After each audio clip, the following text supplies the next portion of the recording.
April 2005. A full year after writing had begun, I decided enough was enough. The mock-ups were fine, but if we didn't start shooting in soon, we'd end up like Reg from Monty Python's Life of Brian. All talk and no action. Casting continued as the first scenes for Gangsters In Love were filmed on the 16th of April 2005. The scene featured Stuart Jones as gay guy Gary, and it was filmed at Stuart's flat on a Saturday evening. This shoot added something that until then wasn't part of Project GiL, a schedule. I soon realised that without one we could end up shooting the film forever.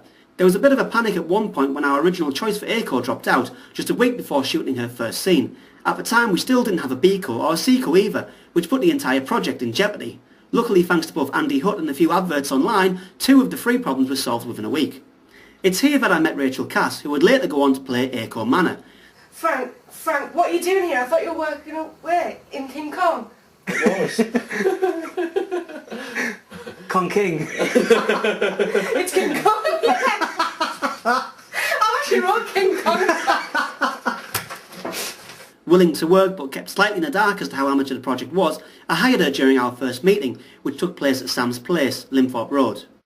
Around the same time, Kerry McGill auditioned for B-Core, Andy Hutt's girlfriend. 3, 2, 1, action! Frank is leaving for King Kong late tonight. For King Kong? Oh no! You just cut that whole bit out, please. Just fucking go! Kerry impressed me like no other performer ever did at that time. Apart from Patrick, whose role was based on him, I felt, and still feel, Kerry was the perfect choice for B-Core. Not only did she have the look, she had the talent, so I hired her instantly. Frank isn't the one pointing a gun at someone's head. You are! And for what? Because he cheated on you! Because he slept with someone else! C-Core was still to be cast at this time, but as far as I was concerned that didn't matter. We had the majority of the cast ready to go, and it was time to start working them. Although CG would later dominate the shoots of Gangsters In Love, I spent the first few shoots on location with a few minor performers. One of the first shoots I organised was a large meeting between the boss and the crime council, which was to be shot at the White Tie restaurant. Oh, for fuck's sake, I'm not just your business partner, I'm also your friend. If you don't trust me, just shoot me in the fucking head. On the day of the shoot, however, I was told I was unable to film in the room I'd been planning to, due to a water leak.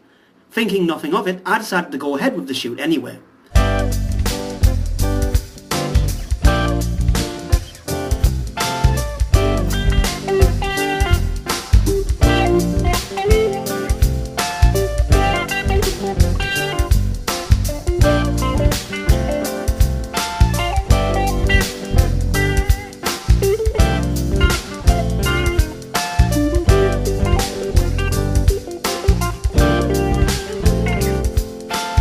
This turned out to be a big mistake, so I decided to cut the scene and reshoot it at a later date. The scene I'd shot would have been okay if I'd been a film student, but I wasn't. I was trying to be professional, and the scene was everything but professional, hence the cut. Sadly though, Rich and Fash, 2 actors involved in the shoot, weren't able to make the reshoot, which is why only 2 of the original performers make it back for the final version of the scene.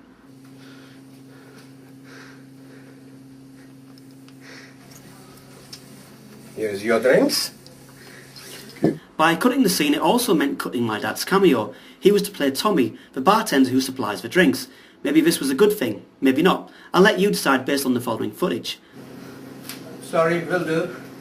Cut, do one more time, but as loud as you can. Yeah. 3, 2, 1, action. Sorry, will do. Now look again and nod, smile. No, not the camera. One more time, okay? 3, 2, 1, action. Sorry, will do. No, not the... Right, go. Sorry, will do. Turn the music off, then, wave at the light, okay? 3, 2, 1, action. Sorry, will do. Okay? It's here that I learned a valuable lesson. Never do a shoot unless I was 100% planned, and always cancel if the plan was compromised, no matter how small the reason. And when I wasn't planning scenes, I was working towards shooting them. Fake blood, dodgy green screens, sound effects, all would need to be experimented with in order to make Gangsters In Love a reality, as the following footage proves.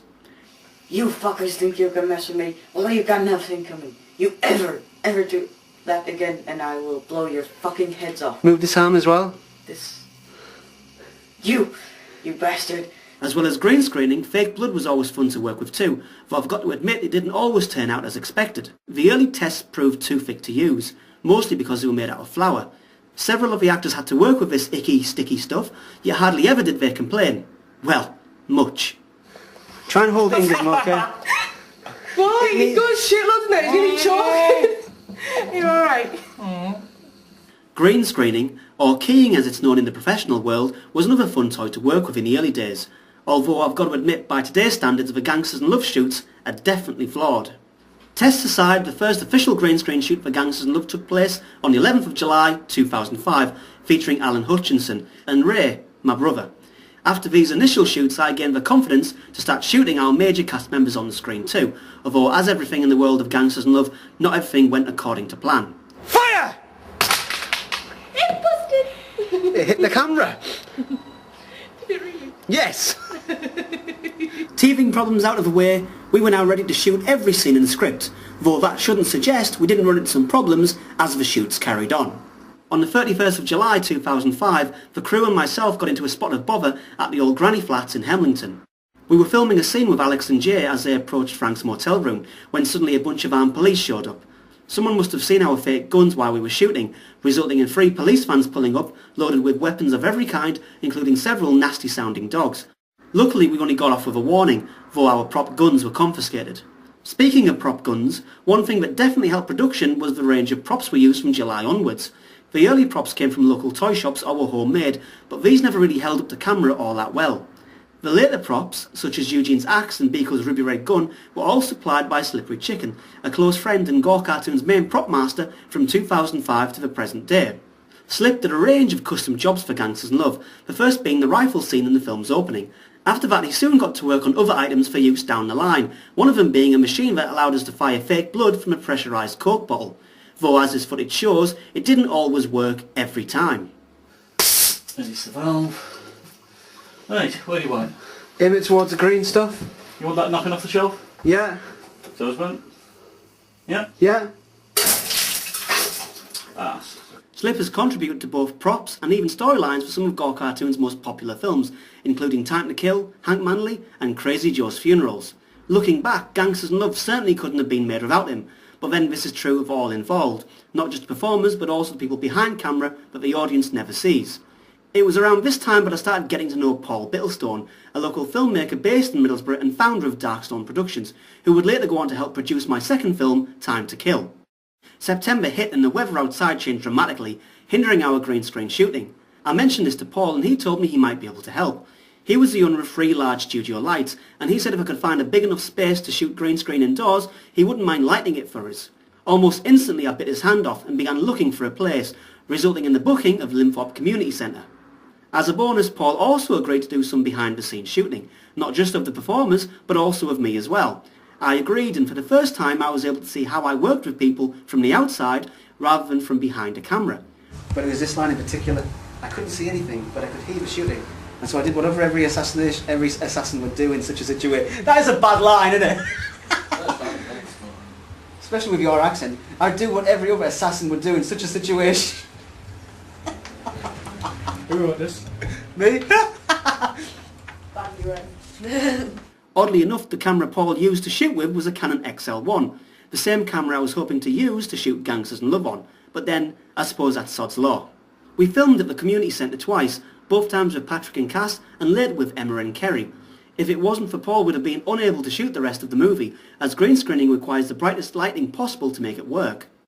It's those 2 days of shooting that really made me feel like a professional in the making. Paul even said that from what he'd seen, we were definitely on our way to being something more than just amateurs. The closer to Christmas we got, the more important it was to wrap the movie, and Seiko still hadn't been cast. The actress who finally got the job was Emma Marie Daniels. I'd been in talks with her for a while, but I wanted to make sure she was right for the job before casting her. She wasn't the only one interested, but she was by far the best, hence her casting.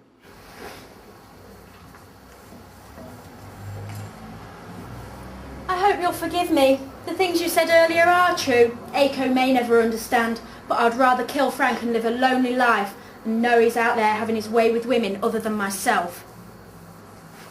On the 19th of November 2005, Patrick, Cass, Emma and Ray took part in our very last on-location shoot for Gangsters In Love. Cass, do you want to get into your position? How else am I supposed to get in over him? This is the only way I can figure it. I don't think backseat's going to work, is it? We were shooting at the granny flats in Hemlington again, but this time we kept our guns well out of sight. We also filmed at a car park in Teesside University. I'd been unable to get permission to shoot there 6 months before, but I decided to ignore their warnings and shoot anyway. We needed the shots, and the shots we got. As a bonus, Cass brought along her mini DV camera for behind-the-scenes shooting. All 4 actors had a turn shooting from the camera, resulting in a mixed bag of footage which has so far never been seen before. What is it again? What is it again? Just a shirt. How are you enjoying it so far?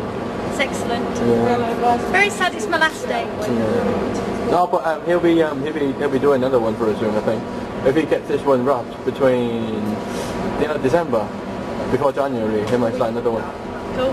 I know. I'm pretty sure you're on the list. We also shot a scene from Teesside Tower. I positioned myself on the 6th floor and gave Ray instructions using my mobile phone. Ray was on the ground along with the other cast members. I can't do it. My leg is stuck when I get up to about here. The idea was to get a shot of the car pulling up to the curb and having Cass and Ray exit. This wasn't as easy as it sounds, however, because at the time Cass was a non-driver, resulting in special effects I like to call seat switching. Okay, 3, 2, 1. Go.